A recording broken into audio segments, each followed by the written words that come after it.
साथियों, हमने अभी तक 35 अधिवेशन किया, ये 34 अधिवेशन कर चुके हैं। आज यह 35वां अधिवेशन करने के लिए हम यहाँ बैठे हैं।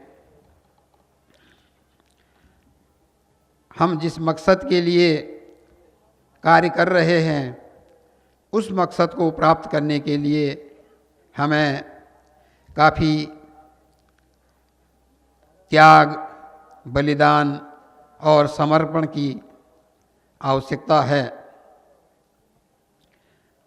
जो भी क्रांतिकारी जिन्होंने विश्व को अपनी प्रकाश से, अपने ज्ञान से ज्ञानवान बनाने के लिए लोगों को अपना ज्ञान बांटा, देश विदेश में अपने ज्ञान से लोगों को प्रबोधित किया, उस कार्य को करने के लिए हमारे सभी महापुरुषों ने बहुत त्याग और कष्ट सहन किया, जिसके परिणाम स्वरूप आज हम इस पंडाल में इतनी संख्या में उपस्थित हैं।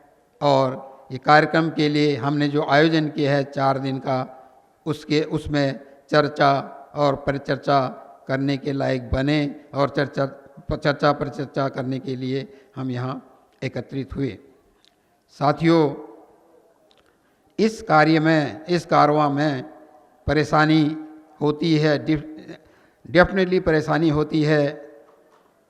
महामानव गौतम बुद्ध ने जब ज्ञान प्राप्त करने की प्रशिक्षा शुरू करी, उसकी प्रक्रिया शुरू करी, कितने दिनों उनको जाड़े में, ठंड में और बिना कुछ खाए शरीर को क्षीण करते हुए उन्होंने ज्ञान प्राप्त किया था। ऐसी जगह पर एकत्रित हुए हैं। इसलिए हमारे साथियों को इस यहाँ आने में जो भी परेशानी थोड़ी हुई होगी, उसको वह इस रूप में लें कि यहाँ ज्ञान प्राप्त करने आए हैं। वह हमारे लिए छोटी मोटी परेशानियाँ कुछ नहीं हैं। ये ज्ञान उनको एहसास होना चाहिए। इस भूमि में अगर वह आए हैं ज्ञान प्राप्त करने के लिए, तो उन परेशानियों के बारे में उनको संज्ञान नहीं लेना चाहिए। वो जिस कर्तव्य को निभाने, जिस ज्ञान की आशा में आए हैं, डेफिनेटली वो उनको यहाँ पर मिलेगा। ये मेरी पूरी आशा है, अपेक्षा है। और मैं अपने संगठन की शक्ति के आधार पर ये कह सकता हूँ कि हम इसको कर सकते हैं, हमें ये करेंगे। साथियों, वामसेव संगठन लगभग 40 साल से संगठन कार्यान्वित है हमारे देश में। हमारे पुरखों ने इसकी संकल्पना जो की थी, उसको बढ़ाते हुए आज हम एक नए माइलस्टोन पे खड़े हैं। 40 साल का जो अवसर होता है, अवधि होती है, वो एक पूरी जनरेशन की अवधि होती है।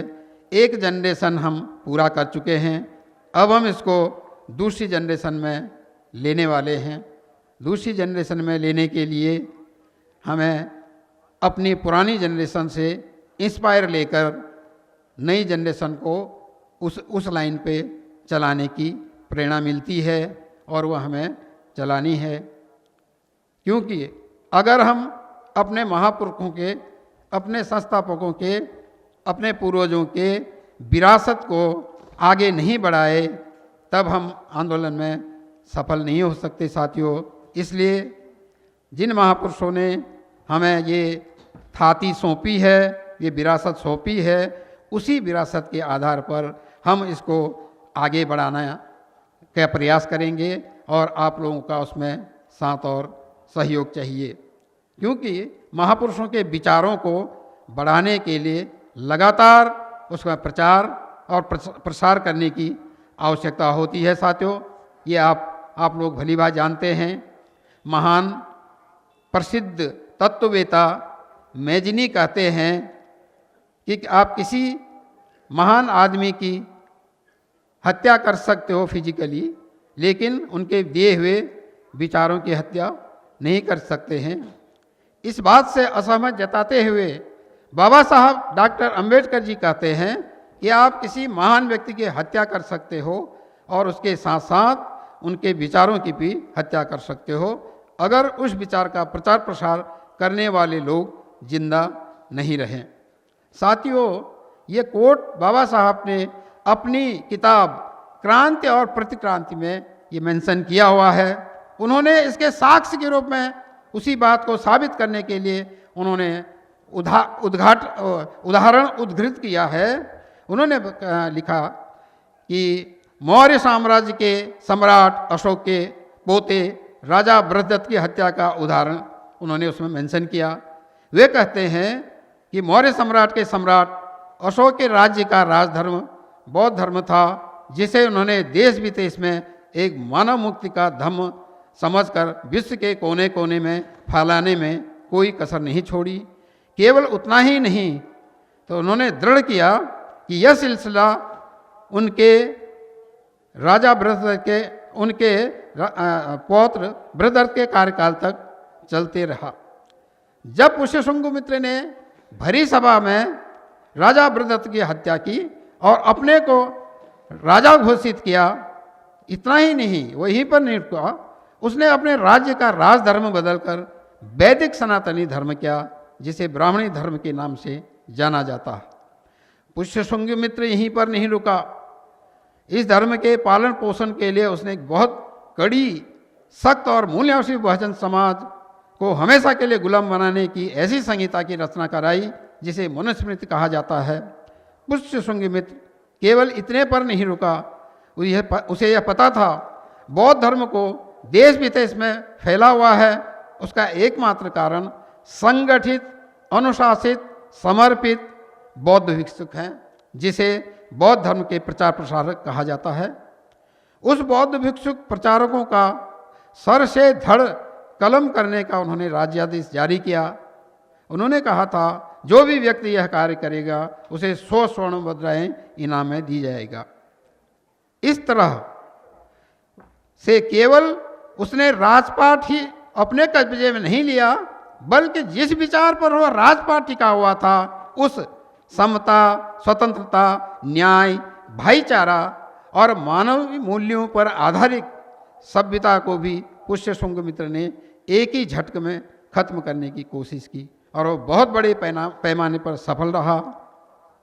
इस सत्यता पर उदाहरण, इस सत्यपूर्वक उदाहरण बाबा साहब ने इस के आधार पर बाबा साहब ने साबित किया कि अगर विचार और विचारधारा के प्रचार और प्रसार करने वाले लोग न रहें तो उस महान आदमी और उनके दिए विचार की हत्या कर सकते हैं, हत्या हो सकती है। इस तरह बाबा साहब ने उसमें समझाया है।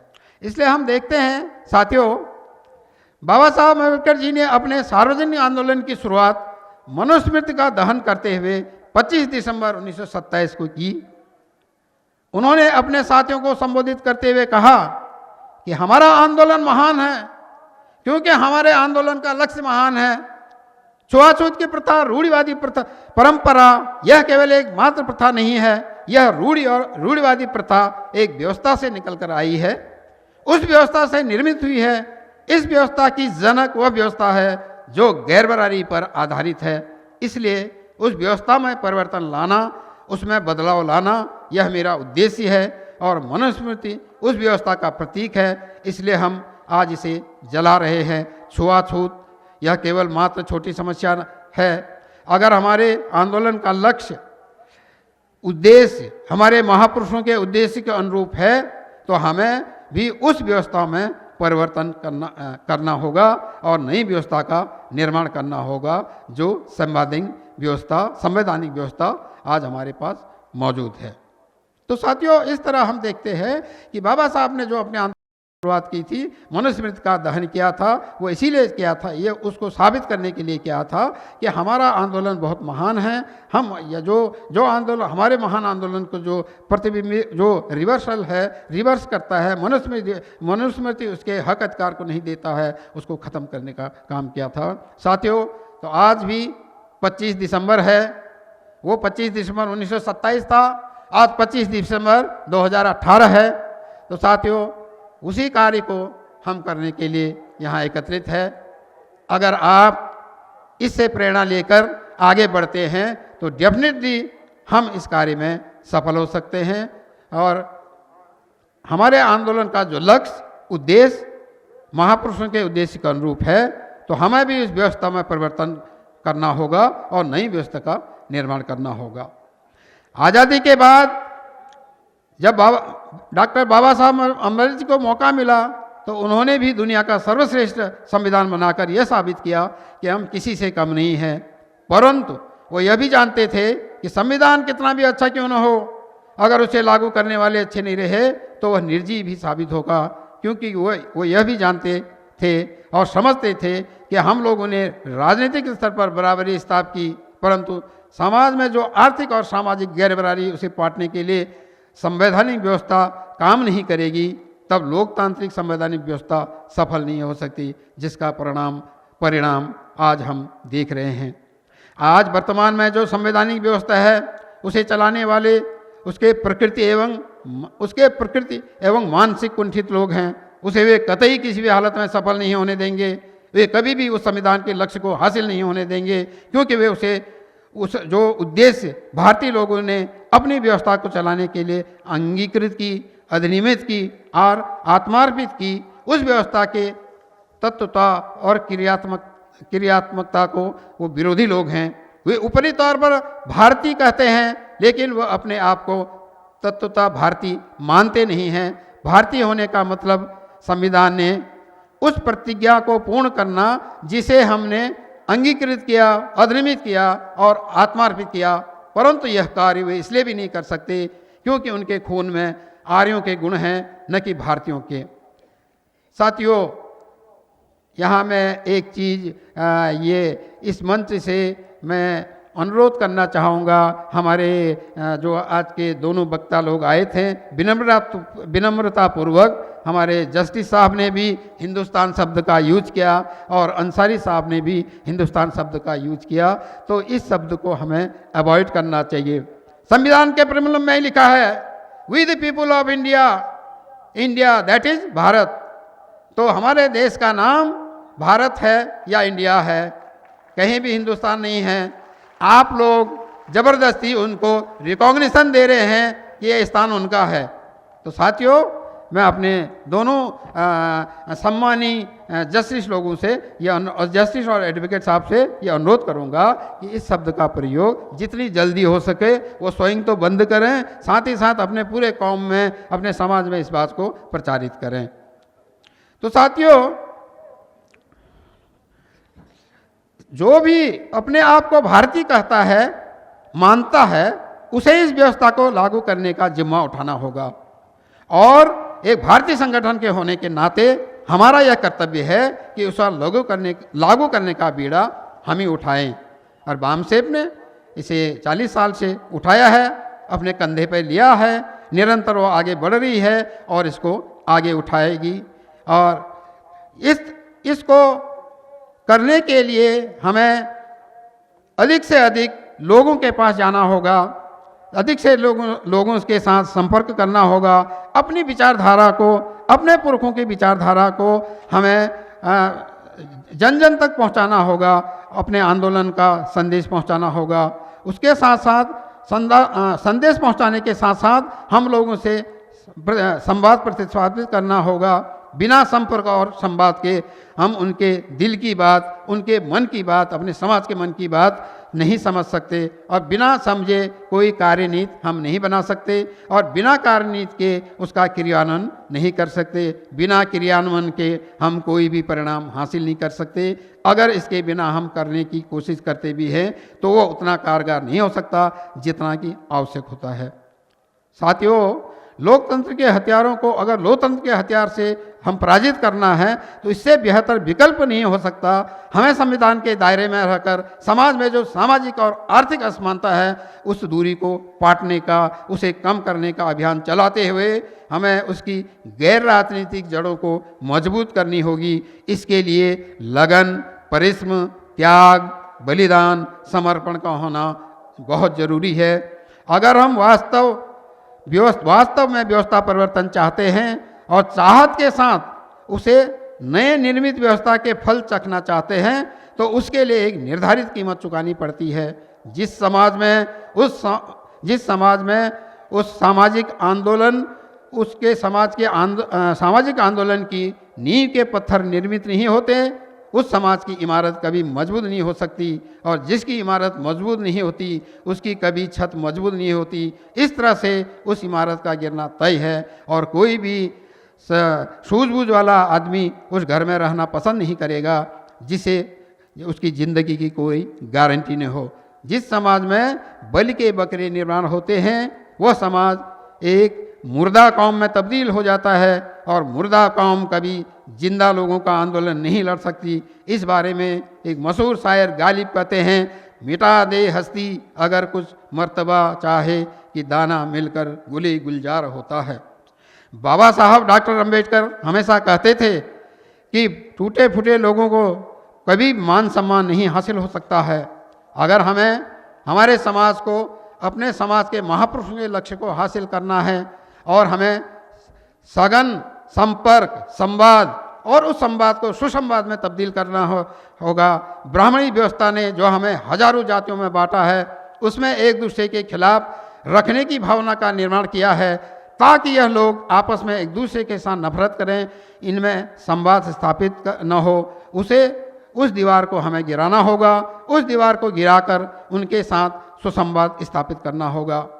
इस तरह से हम लोगों के साथ, अपने समाज के साथ बीच में जाकर उनके साथ संवाद स्थापित कर लोगों को आपस में, विभिन्न समूहों को आपस में, मूल निवासी समाज के लोगों को जोड़ना होगा। आज यह वर्ग कुछ पढ़ा लिखा है, वह इस बात को जान सकता है कि सही क्या है और गलत क्या है। ज़रूरत केवल उस तक हमारी बात पहुंचाने की है। यह वर्ग हमारे समाज का मिसगाइडेड मिसाइल है। अगर इस वर्ग को प्रॉपर गाइड किया जाए तो यह वर्ग एक गाइडेड मिसाल का कार्य कर सकती है, जो सीधे हमारे दुश्मन के बुर्जे को ख़त्म कर देगा। यह बुर्ज ऐसा गुलाम बना है जिसे खुद के पिछले के दरवाज़ों को खुद ही बंद कर दिया हुआ है। उसे गुलामी को एहसास ही नहीं है। हमें उसे गुलामी का एहसास कराना होगा, उसे आज की हमारी शिक्षा नीति के बारे में बताना होगा, उसे उस गुलामी के पिछले के ताले को फुले अम्बेडकरी विचारों के हथौड़े से मारकर मुक्त करना होगा। साथियों, जिस 2014 तक के लंबे कार्यकाल में कांग्रेस ने संविधान की धज्जियां उड़ाई और एक सर्वोत्तम भारत राष्ट्र का निर्माण करने के संवैधानिक प्रक्रिया को पलीता लगाया, और 1914 के बाद केवल और केवल 31% वोट कर बीजेपी और आरएसएस इस देश के संविधान के साथ खिलवाड़ कर रहे हैं। दोबारा फिर से इस देश में सम्राट अशोक के पौत्र राजा बृहदत्त की हत्या का प्रसंग याद आ रहा हो।